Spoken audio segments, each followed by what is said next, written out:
কথাটো হৈছে কি ঐক্যবদ্ধ খিলঞ্জীয়া মানুহ ইয়াত একত্ৰিত হৈছে ধৰ্মৰ ঊৰ্ধ্বত ইয়াত থলগুৰি মানুহ একত্ৰিত হৈছে আৰু ইয়াক ধৰ্মীয় ৰহন যদি কোনোবাই হানিব বিচাৰিছে তো ভুল বিচাৰিছে আব্দুল ৰছিদ মণ্ডলৰ ওপৰত এতিয়া কংগ্ৰেছে কি ব্যৱস্থা লয় সেইটো লক্ষণীয় হ'ব কাৰণ আব্দুল ৰছিদ মণ্ডলে খিলঞ্জীয়াৰ বিপক্ষে কথা কৈছে কংগ্ৰেছৰ পৰা বহিষ্কাৰ কৰে নকৰে তাৰ ওপৰত কথা হ'ব আজি প্ৰচণ্ড জাতীয়তাবাদী কিছুমান মানুহ দুদিনমান আগলৈকে কমিউনিষ্ট হৈ থকা কিছুমান মানুহে আজি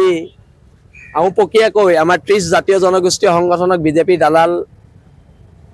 বিজেপি পৰুষণত আমি কাম কৰিছোঁ বুলি ফেচবুক পোষ্ট দিয়া দেখিছোঁ আওপকীয়াকৈ স্পষ্টকৈ কোৱা নাই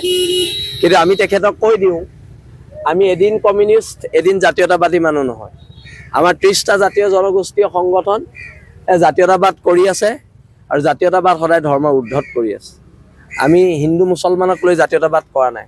আমি জাতীয়তাবাদ কৰিছোঁ থলগিৰি খিলঞ্জীয়া মানুহখিনিৰ ভৱিষ্যত সুৰক্ষাৰ কাৰণে আৰু এতিয়া আব্দুল ৰছিদ মণ্ডলে যি হুংকাৰ দিলে সেই হুংকাৰ কাক দিলে সেই হুংকাৰ 30টা জাতীয় জনগোষ্ঠীয় সংগঠনৰ স্বাভিমানক দিলে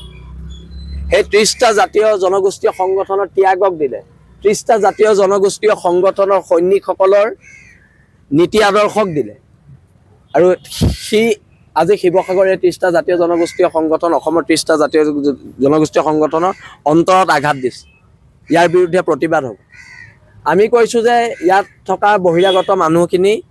উজনি অসম ত্যাগ কৰিব লাগে কাৰণ উজনি অসমখন আমাৰ ঘৰ আমি প্ৰথম আমাৰ ঘৰখন আমি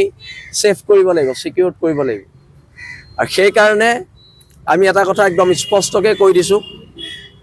যে 7 দিনৰ সময়সীমা আজি 3 দিন গৈছে আৰু 4 দিনৰ ভিতৰত তেওঁলোকে ত্যাগ কৰিব লাগিব তাৰ কাৰণে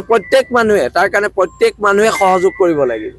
প্ৰত্যেক খিলঞ্জীয়া মানুহে সি হিন্দু হওক কি মুছলমান হওক সকলোৱে সহযোগ কৰিব লাগিব আৰু ইয়াত ধৰ্মীয় মেৰুকৰণৰ যিটো ৰূপ দিয়া হৈছে ধৰ্মীয় মেৰুকৰণৰ সেই ৰূপটোৰ বিৰুদ্ধে এখন সংগ্ৰাম হৈছে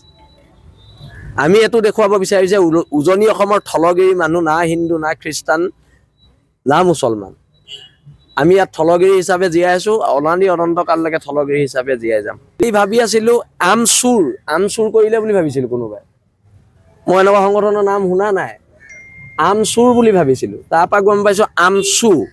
এতিয়া আম চুৰ নে আমচু প্ৰথম সেইটো আমি প্ৰথমতে মই গম পাই লওঁ মই ভাবিলোঁ ক'ৰবাত আম কোনোবাই চুৰ কৰি নিলে শিৱসাগৰত